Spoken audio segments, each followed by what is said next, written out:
शीरपि वाचा समासन् स्वप्ने निरुक्त्या गृहमेधि सौख्यं न यस्य हैयानुमितं स्वयं स्यात्. Hare Krishna. Would anyone like to recite the verse? Hare Krishna Mataji, Dandavat Pranam, I am trying. न तस्य तत्त्वग्रहणाय साक्षात् बर्हिशिरोऽपि वाचः समासन् स्वप्ने निरुक्ता गृहमेधि सौख्यं न यस्य हेयानुमितं स्वयं स्यात्. हरे कृष्ण माताजी. Thank you, Prabhuji. हरे कृष्ण माताजी, दंडवत प्रणाम. Dandavat pranam. न तस्य तत्त्वग्रहणाय साक्षात् बरीयसीरोऽपि वाचः समासन् स्वप्ने निरुक्ता गृहमेधि सौख्यं न यस्य हेयानुमितं स्वयं स्यात्. हरे Krishna. Thank you. Hare Krishna Mataji, I am also trying. Dandavat pranam. न तस्य तत्त्वग्रहणाय साक्षात् बर्हिशिरोऽपि वाचः समासन् स्वप्ने निरुक्ता गृहमेधि सौख्यं न यस्य हेयानुमितं स्वयं स्यात्. Hare Krishna. Hare Krishna. हरे कृष्ण माताजी, दंडवत प्रणाम. Dandavat pranam, Mataji. न तस्या तत्त्वाग्रहणाय साक्षात् वैर्यशीरपि वाचा समासन् स्वप्ने निरुक्त्या गृहमेधि सौख्यं न यस्या हेयानुमितं स्वयं स्यात्. थैंक यू माताजी. हरे Krishna. Hare Krishna. We'll go to synonyms and translation.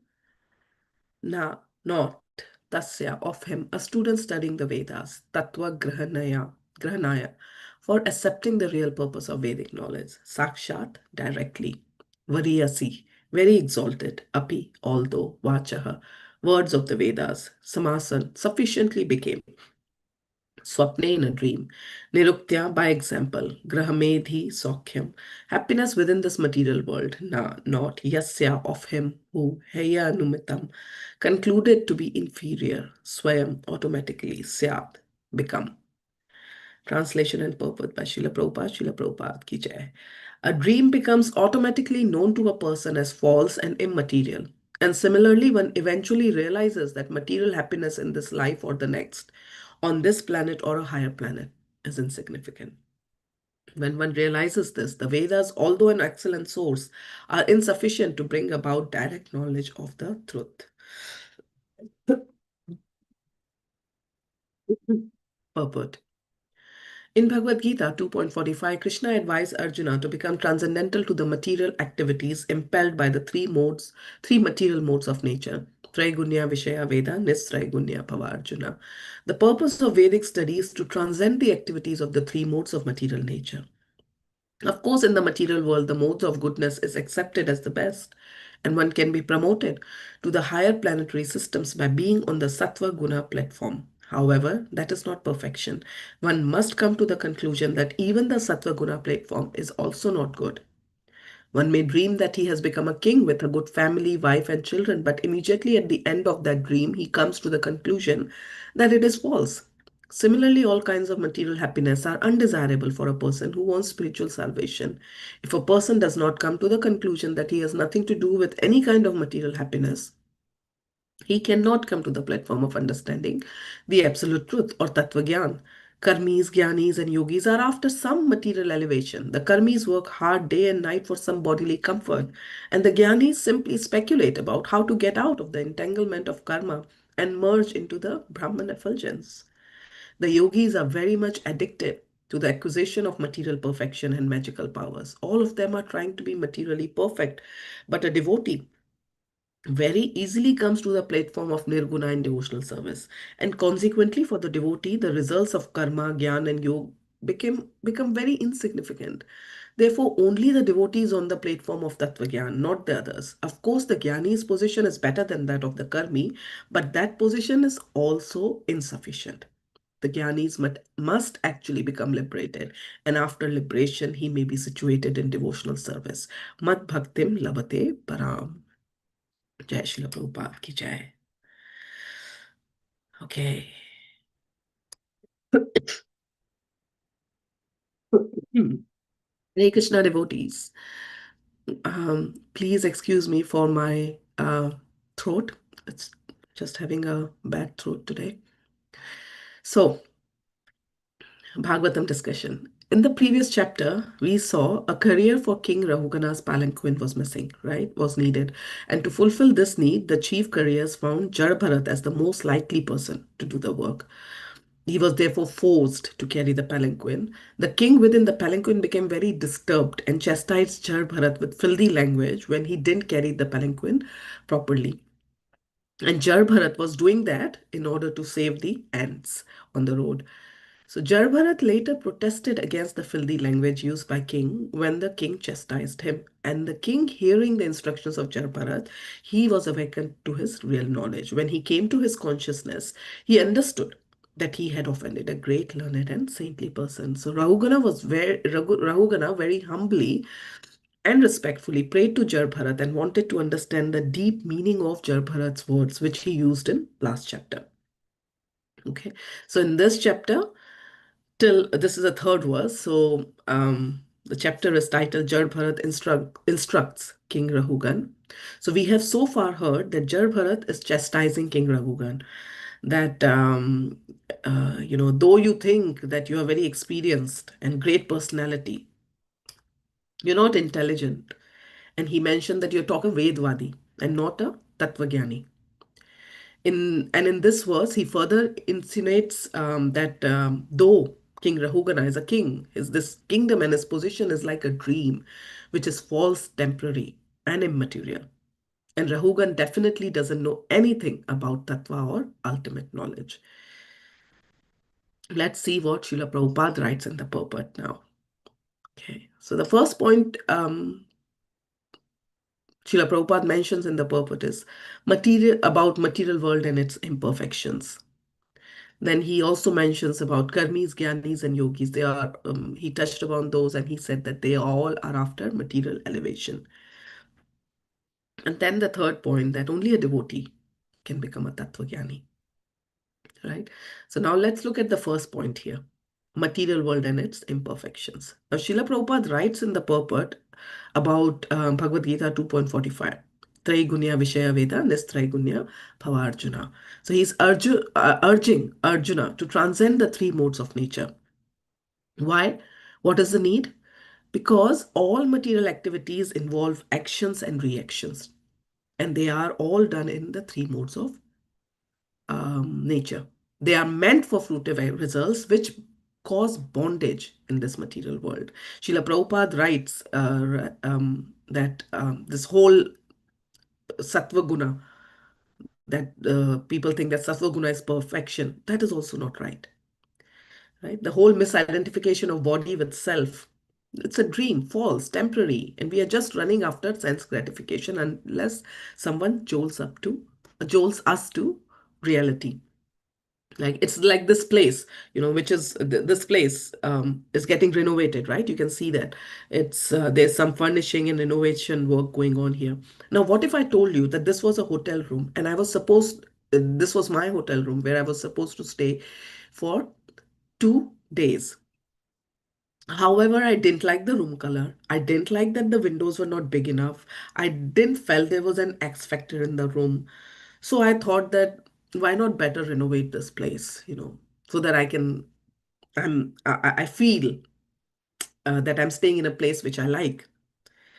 Now, what would you tell me if I say this, that this was supposed to be my hotel room, and from my own personal expenses, I'm doing a room? You will tell me, are you mad?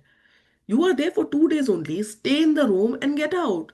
Continue to your journey. Why are you wasting this whole renovation thing? This will just engage more time. You won't be. Do you think with this renovation work, I'll be able to stay for 2 days? No, I'll have to stretch my stay. Similarly, a person who is in this material world, he just wants the place to be according to his liking, and for that, he creates a bondage in this material world by his activities. He need to be reminded that this material world is not our destination. It's a temporary arrangement during our journey back to Godhead. And we will have to give up this life, family, designation, relatives, everything after some time. Rahugna was similarly very proud of being in a position of a king and the benefits of his position.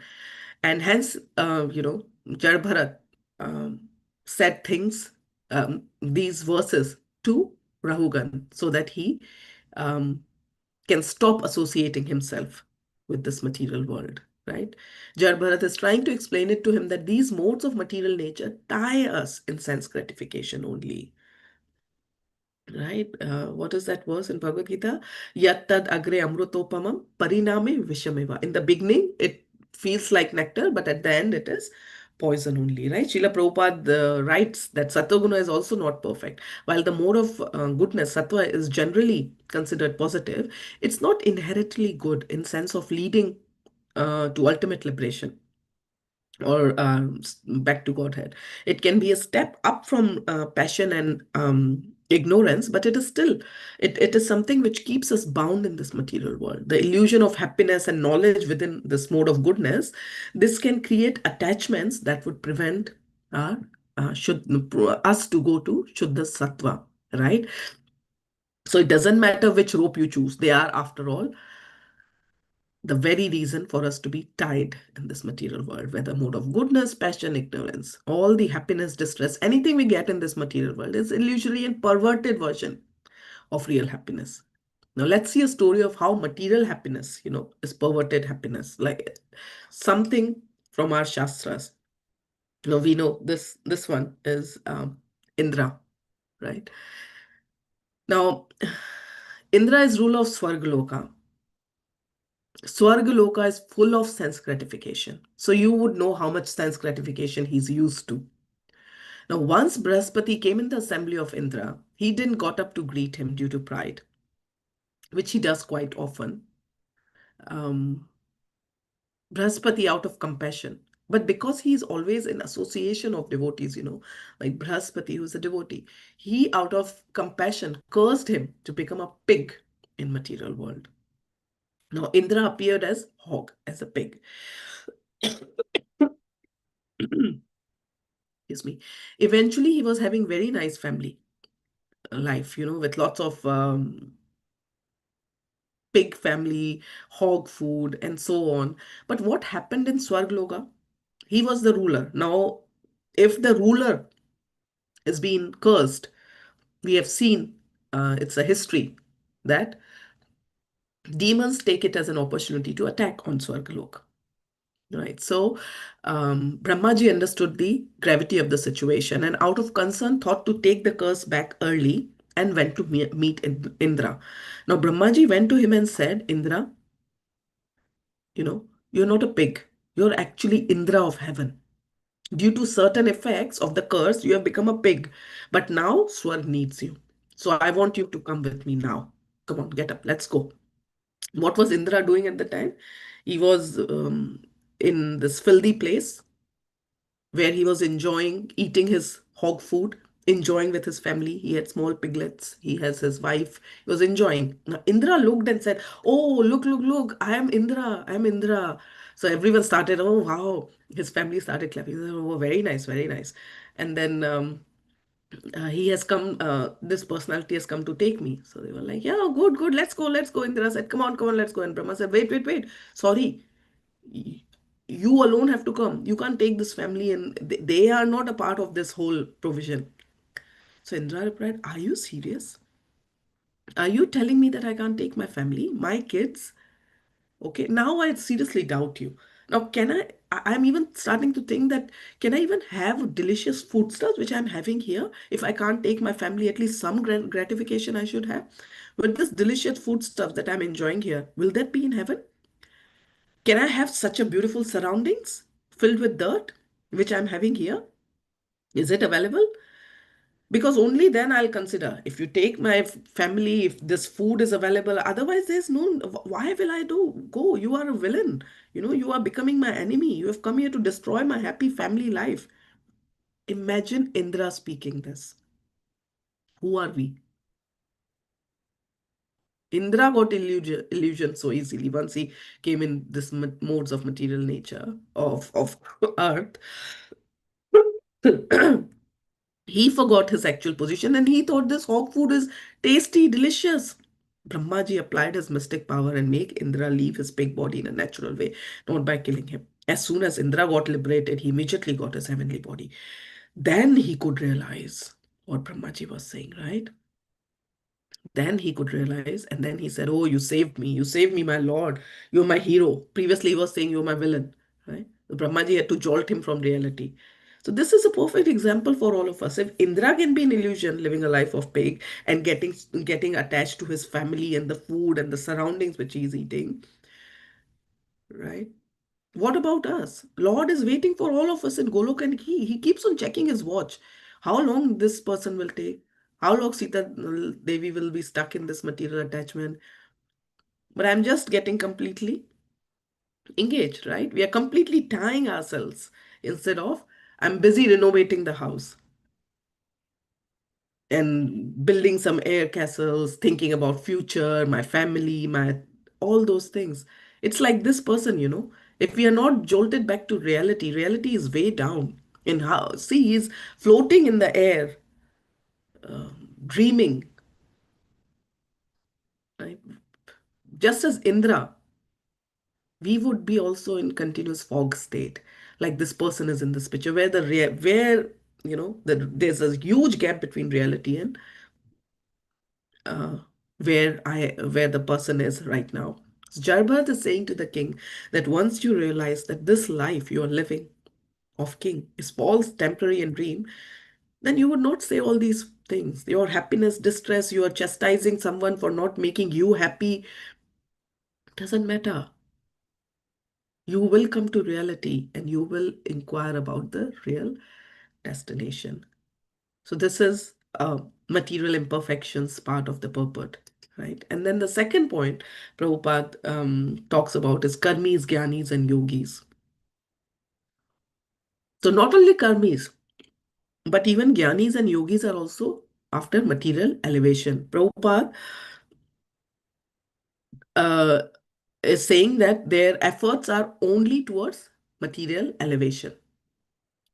Let's look at example of each one of them. So a karmi, this is a very famous story about Narad Muni and Kailash. You all might know already. I'll quickly go through it. How a karmi mentality, how a person who is karmi, who is too much attached to his family and possessions, how does he behave? So once this person Kailash, he was a very nice person.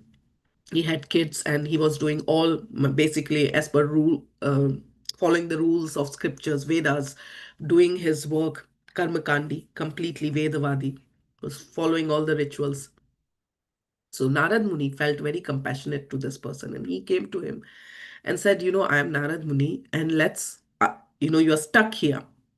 Let me take you back to Godhead. Let me take you to the higher um, uh, destination.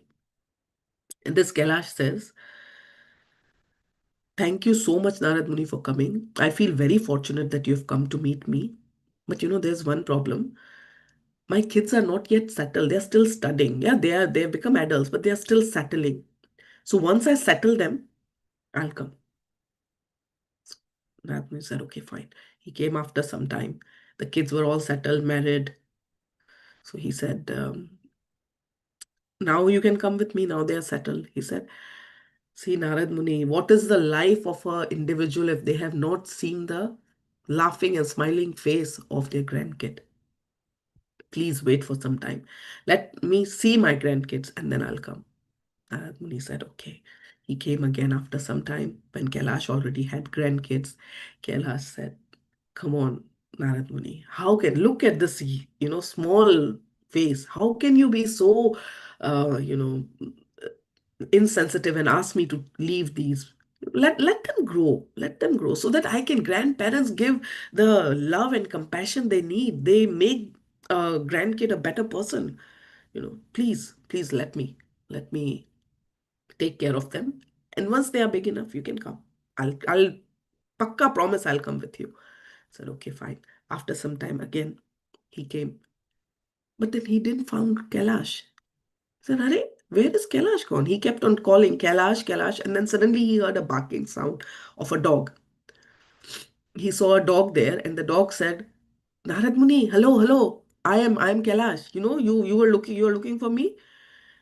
Narad Muni said, Hare, Kailash, you were a human being. He said, oh no, I left my body now, so I become a dog.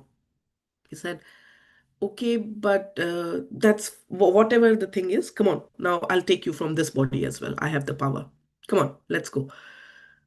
Now, after even becoming a dog, see, remember the story of Indra? What is Kailash saying?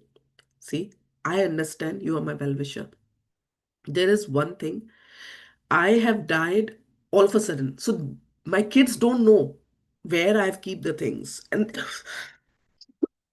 and they are not in a state to protect all the wealth which I have earned for them. But they are not in a state and they don't even know where it is. So I have to protect it. That's why I'm just near here. So once somehow or the other they will find, I'll give them hints and they'll find the treasure, then I'll come with you. And he said, okay, fine. I'm giving you one more chance. Kailash said, yes, yes, last chance. Next time he came, now there was no dog. He started looking for the dog. There was no dog. He called Kailash, Kailash, and then he heard a hissing sound. There was a snake, very huge, poisonous kind of looking snake. And Narad Muni said, oh, Kailash, is that you? And the snake said, yes, that's me, Narad Muni. Just few minutes left. I am hoping that they will understand. And Kailash, Narad Muni said, so in few minutes you will let them know where the thing is. He said, no, I mean few minutes of your, theory of relativity of time. He said, my time it's more, but you come once. I am trying my best to show them where I have kept the treasure. In olden days, it is said that if there is a treasure, there's a snake guiding the treasure. So Kailash said that from that thing, at least they will get the hint. If I'm sitting in a place again and again, if I'm just sitting there inside the house, they'll understand. Narad Muni had enough. He went inside, called the kids and grandkids, and said, there's a poisonous snake in your garden. What do you want to do about it? They all came with stick and started hitting Kailash. Kailash started screaming, wait, wait, it's me. I am just here so that you can live a better life, so that I can tell you where the treasure is.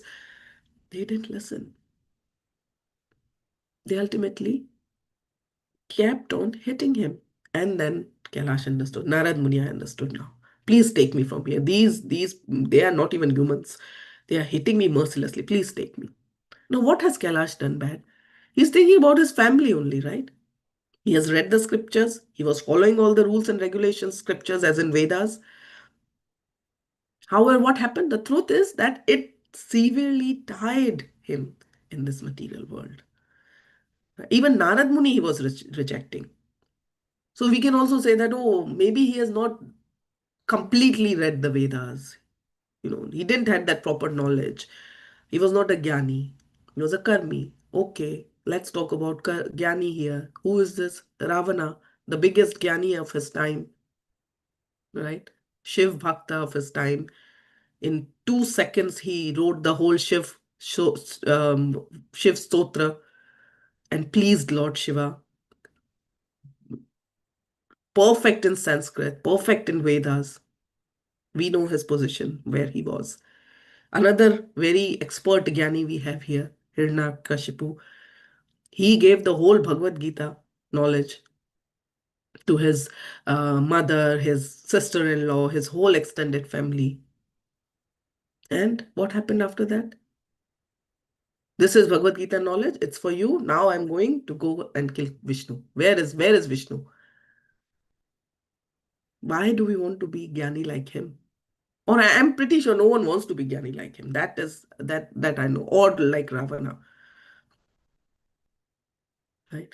And then you can say, oh, maybe they have not realized the Paramatma within. So he's not a yogi, he's just a Jnani. So maybe at least yogi to better space. They are there on a better space. Okay, let's look about this. Very, very famous yogi, Durvasa Muni. What happened to him? He couldn't control his senses. Even for just Amrish Maharaj drank sip of water to break his Ekadashi Vrata because he was waiting for a year for Durvasa Muni to come and, you know, he wanted to host Durvasa Muni, make him eat prasadam. One sip of water he drank, and what happened? Durvasa Muni got so angry. And then this is just one story, right? He immediately took out from his hairs, he created a demon to kill Amrish Maharaj. That is the level of sense control in yogis. Another yogi, Shaubri Muni, right? Powerful yogi, fell from his spiritual path due to his fascination with the mating ritual of fish he observed during his deep meditation in the Yamuna River. Can you imagine? This incident sparked a desire for worldly pleasures within him, leading him to marry 50 daughters of King Mandata. Not even one, 50 daughters. Can you imagine the level of sense gratification he was after? Are these yogis able to control the modes of material nature, sense gratification? Just by yoga, just by gyan, just by karma?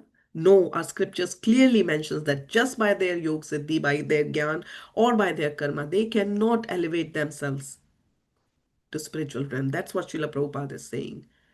So what's the problem? They're reading the Vedas. And we say that Vedanta Sutra or Vedanta Sar is Srimad Bhagavatam. Vedanta Sar is to know the Lord. Then why they can't understand though they are reading the same Veda? Right? It's like this tree, mango tree. Yogis, karmis, jnanis, they are just trying to taste the branch and leaves. Right? It's useless. It's even bitter.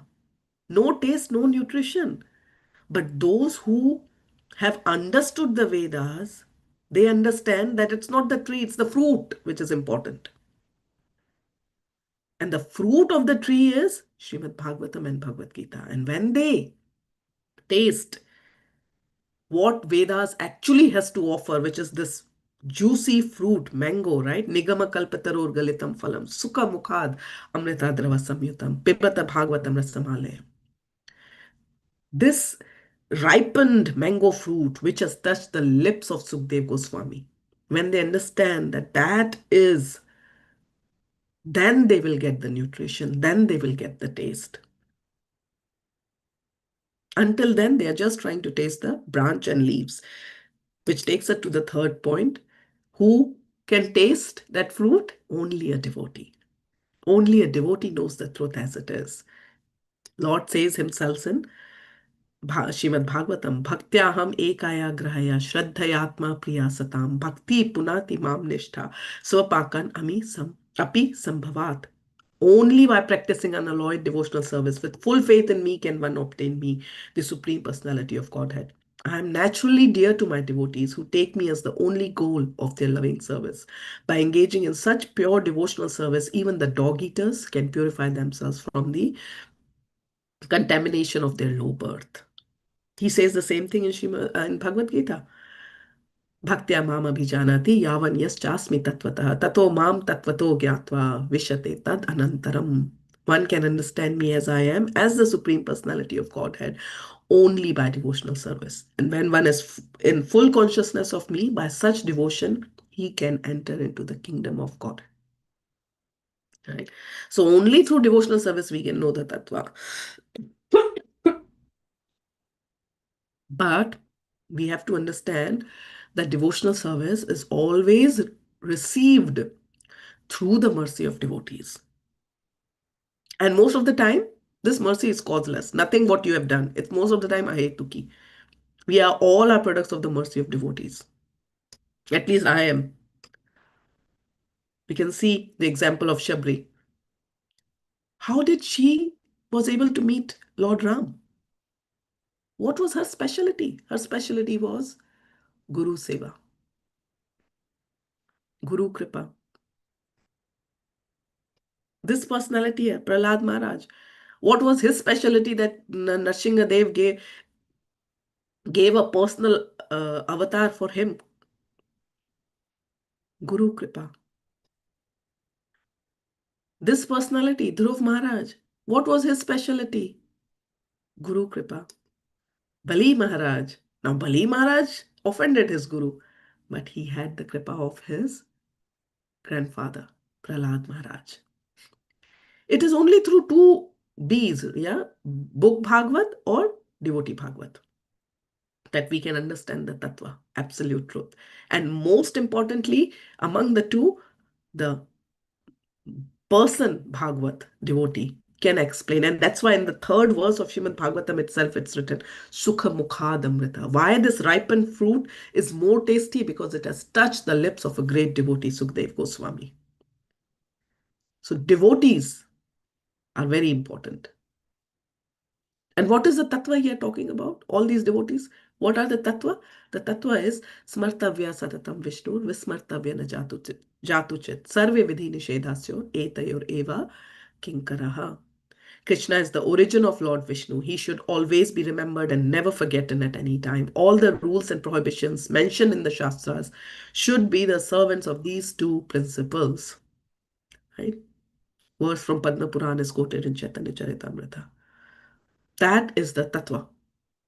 That is the essence of Vedas. Always remember Krishna, never. The whole loop is covered. Remember Krishna, never forget. It's a full circle. Right? Grish. Sorry. Let's try to understand this with an example, our life, how to understand this tattva. How can we understand this tattva, right? This is the example of boat. This is a boat which will sail perfectly in the sea only with two conditions. One, there should be someone who know how to sail the boat, right? Number two, there should be favorable winds in its course. Now, this example is an analogy from our Shastras, again, from Vedanta Sutra, Srimad Bhagavatam. What is Srimad Bhagavatam saying? Nardehamadyam sulabham sudurlabham plavam sukalpam guru karnadharam mayanukule nanabhasvateritam puman bhavabdim nataretsa atmaha. The human body, which can award all benefit in life, is automatically obtained by the laws of nature, although it is a very rare achievement. This human body can be compared to perfectly constructed boat having the spiritual master as the captain and the instructions of the personality of Godhead as favorable winds impelling it on its course. Considering all these advantages, a human being who does not utilize his human life to cross the ocean of material existence must be considered the killer of his own soul. Right? Now we saw that example of the boat. Would you let the boat driven by any person who has zero knowledge of the sea? Doesn't know how the boat sail at all? Or even forget about that. Someone who is not expert, right? Would you ever fly in a plane where the pilots are not expert? We want an expert. No, we don't want a pilot. We want an expert pilot. We don't want a person who knows the boat. Okay. No, we want a perfect captain of the boat. So why give our life, which is like a boat, to our whims? मुझे जो अच्छा लगता है मैं करूँ. My mind, or to that, that dopamine effect which the mind gives. मजा आ रहा है. It's very pleasurable. I'll do this. Or even to bogus gurus' instructions. Why? Guru Karna Dharam. The guru has to be the captain of the boat. Right? If I say if you're thirsty, you are supposed to drink water. Now, needless to say that the water has to be clean. Do I have to say that? Or it's common sense? If you're thirsty, you don't drink dirty water with filth and all. You will drink clean water. I'm saying if you're thirsty, you drink water. Scriptures are saying your human body needs a captain, a guru. तो कोई भी ले लोगे क्या? No, it has to be an expert captain based on bona fide parampara. Once we start following bona fide guru, and we always be in the association of devotees, and this favorable winds are like Lord's instructions in Shrimad Bhagavad Gita and Bhagavatam, right? Then all these yogis, karmis, jnanis, all this kind of knowledge that will culminate and take us to transcendence. Then we'll understand, no, no, no, this is branch and leaves I'm tasting. That's why it's so bitter. The fruit is much above. थोड़ा ऊपर जाके fruit लेते हैं. Right? We will never go back to the state of dreaming which Jar Bharat is talking about here. Once we start performing devotional service under the guidance of bona fide Guru, automatically,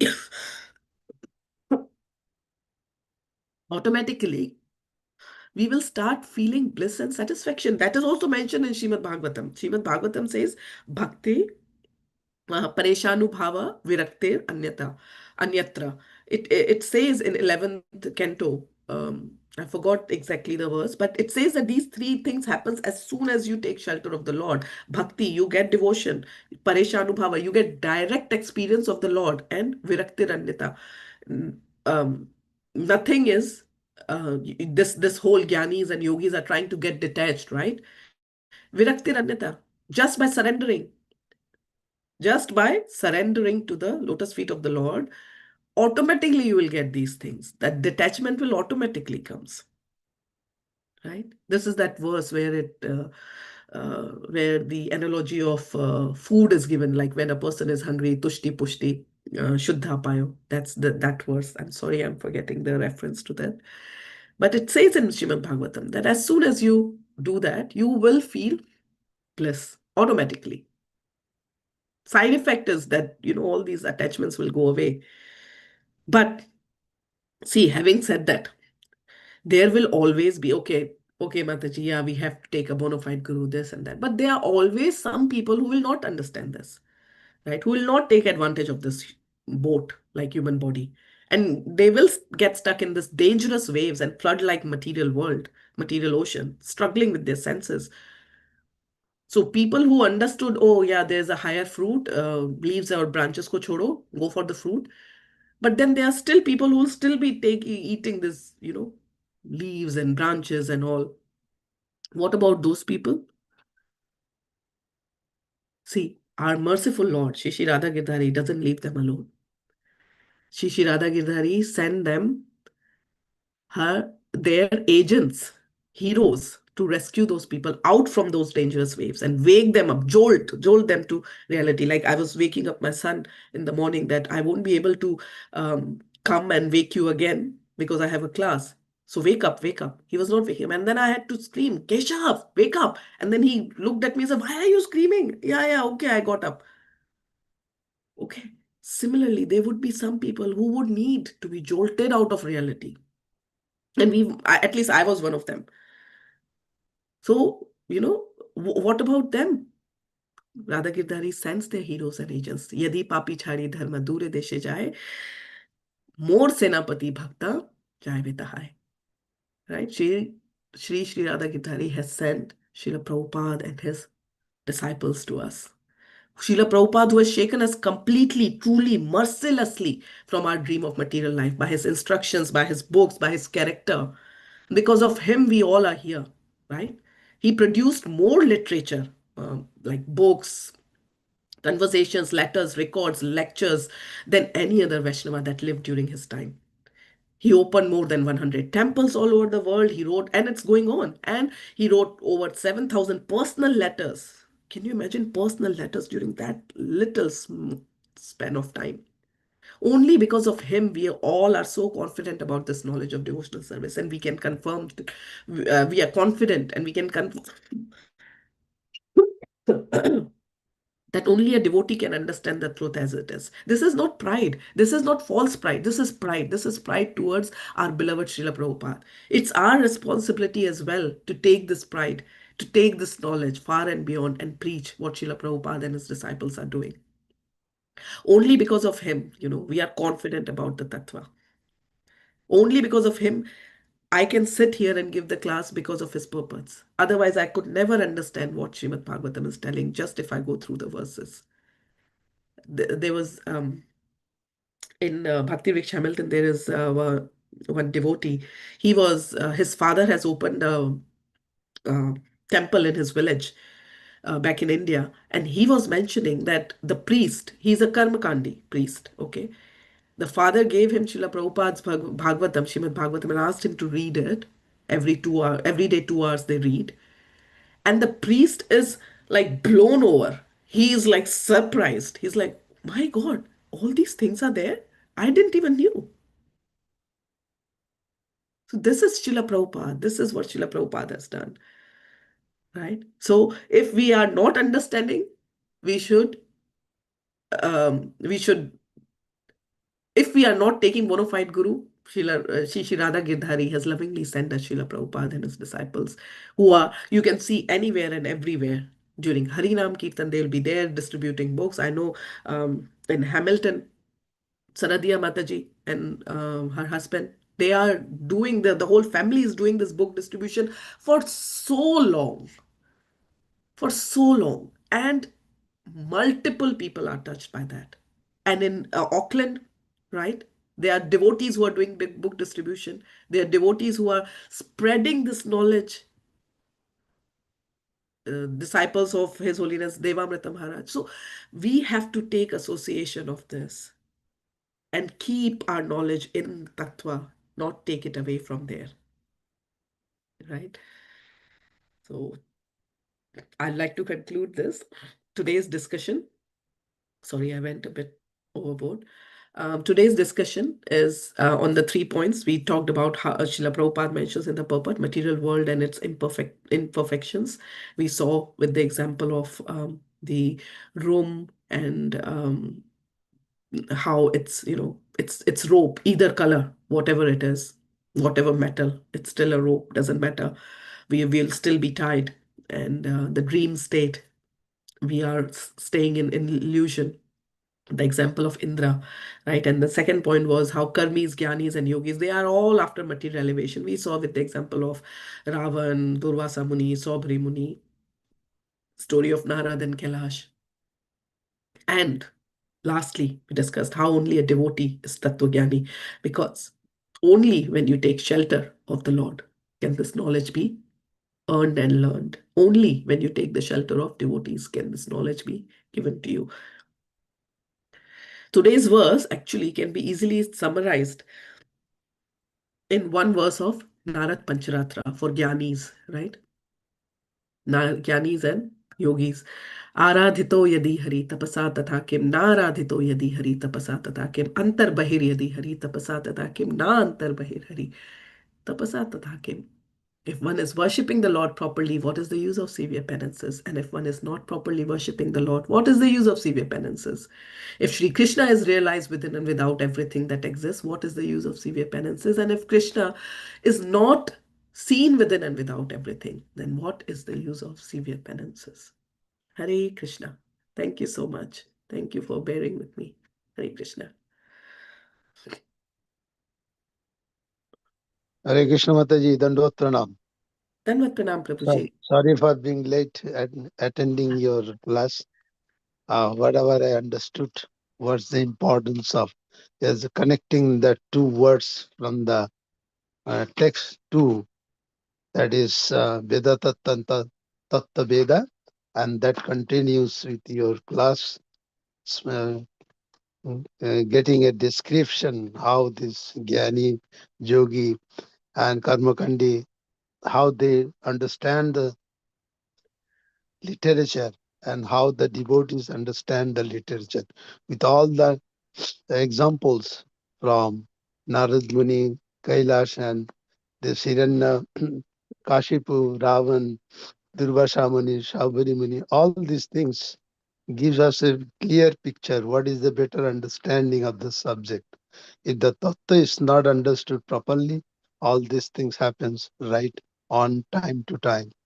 And the uh, subject is better understood only by the pure devotee of the Lord.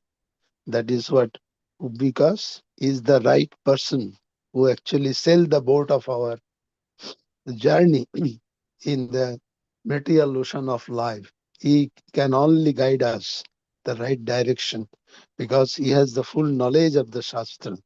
The Tattva is already achieved and he like to share us, giving a good advice and direction. By following him only, we can achieve our goal. And such a great guru is our Srila Prabhupada, who has taken uh, all the difficulties in his life, compiling all the books and constructing so many 108 temples, not for his own purpose, but for the purpose of the people in general, so that everybody get the taste of the scripture and understand what it needs. So it is very, very important for a person, for a devotee, or for a person who wants to know the subject, he must be have a guru. Or on saying so, that means you need an association. Without association, you cannot understand the subject as mentioned. So to understand the subject, you need a bona fide guru, and by the association of the guru, you can exactly understand the subject which is mentioned in 113, because it is the ripened fruit. Once you taste it, then only you understand how tasty it is. So by reading, by association, if you understand the subject through proper parampara, then only you get the taste. Otherwise, it becomes a monotonous subject. So these two tattva has to be understood properly, and that is by the association. And Srila Prabhupada has given all his efforts to make us understand, to take up this mission, so that our life and others people's life also can be elevated to a right understanding, so that everybody is eligible, becomes eligible to reach their ultimate goal of life. Thank you. Hare Krishna. Thank you, Prabhuji. Hare Krishna.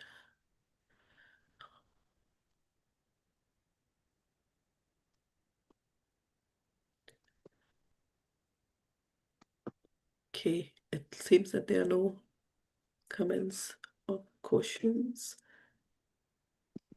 So we can end it here. Hare Krishna, Mataji. Dhanava. Dhavat Pranam, Prabhuji. Hare Krishna. Thank you for such a nice presentation of this verse. The three main points you mentioned. The material world is not important, it's imperfect.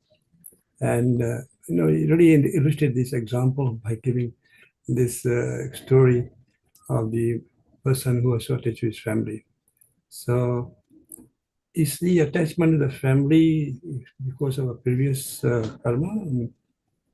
I mean, hardly, you might not find many people who are not attached, but just like an evolutionary thing, the mother becomes attached to the children, the father becomes attached to the family, and because they want to maintain them, because they don't have this knowledge, it seems they think this is all in all. So can we say that the attachment of the material people is because of their previous life, the previous karma?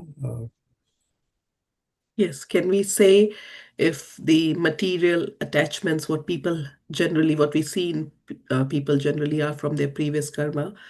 Yes, Prabhuji, to some extent, yes. But then in this karma, in this life also, what we are doing, so it's like if it's raining, I go outside and I stand in the rain. So that is my body from previous karma, that it is already a bit wet.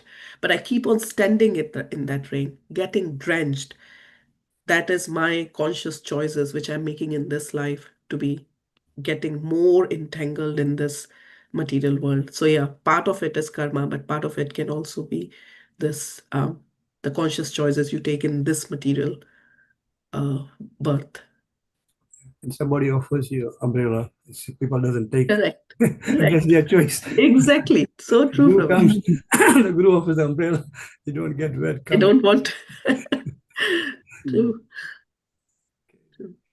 But this attachment is so severe, so Ah, dense, very hard to separate unless you get the mercy of the guru and the devotees and of course the Lord, of course. So the Lord comes as the merciful incarnation. yes. So Yeah. why some people don't want to take it? I mean, somebody offers an umbrella or there's a boat with a nice captain, and there's favorable wind, somebody say, "Oh, you're drowning, just get in." They don't want to get in. So, why is that happening? I mean, 99.9% people are like that, you know. So how can you understand that? I mean, Yes, that's true, Prabhuji, and it's a question which also perplexes me. Yeah, how should we say, philosophically, we can give an answer that okay, they are not trying their best, or half of our decisions, or most of our decisions are based on our previous karmas, our present culture and habits. So we are not strong enough to take a particular decision of not going. But there's also a concept of the person is not even realizing that he is in a problem, like how Indra was. He didn't even thought there was any problem in this. So for that, we definitely need serious jolting of reality from powerful devotees. How when Srila Prabhupada came, and we read in the Leelamrita today, right? How Prabhupada could seriously jolt people. The press person, right? He was not a sentimental person, but he became so choked up when he saw Srila Prabhupada talking about this. So it is a very difficult problem, Prabhuji, and that is the main problem why we are here, that we don't even understand the attachment and the level of the degree, the gravity of the situation where we are in right now. thank you, Malik. The other point I really like Prabhupada's purpose is that the material happiness is of this life or even heavenly planets is insignificant. So I think most people are living entities, they don't have any idea there's such a high level of happiness available in the spiritual world. They think this is all in all. So Yeah. I mean, such insane, as you mentioned, Indra got allured to his family in a pre-life, and he was quite comfortable. He didn't want to come out. So similarly, all the living entities feel so comfortable.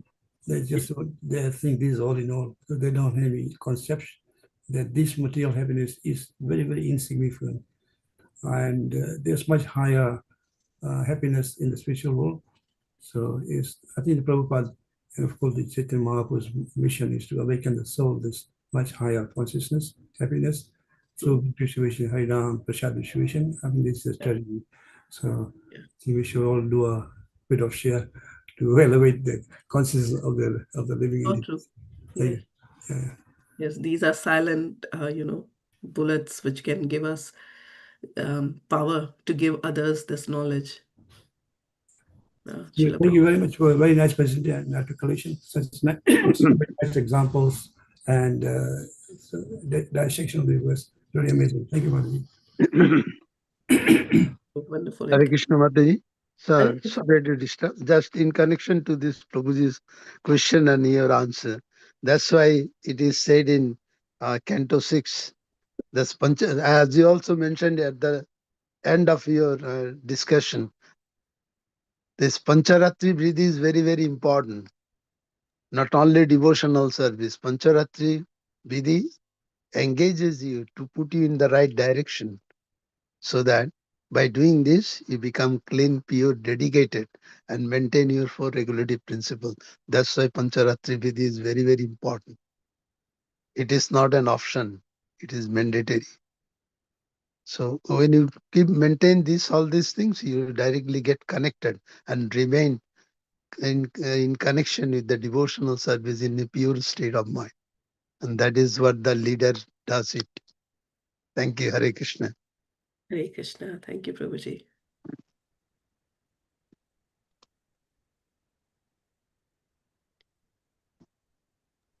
Okay. Hare Krishna. If there are no more comments, Thanks, Shamaji. We'll do. Yeah. Vancha Putitanam pavanebhyo Putitanam Vaishnavibhyo Pavanebhyo Ananta Koti Vaishnavibhyo Vaishnava Ki Jai, Krishna आज सीता माता जी की La जय, Prabhupada Ki ला Jai, Prabhupada की जय, गौर Premanandi Hari Hari. All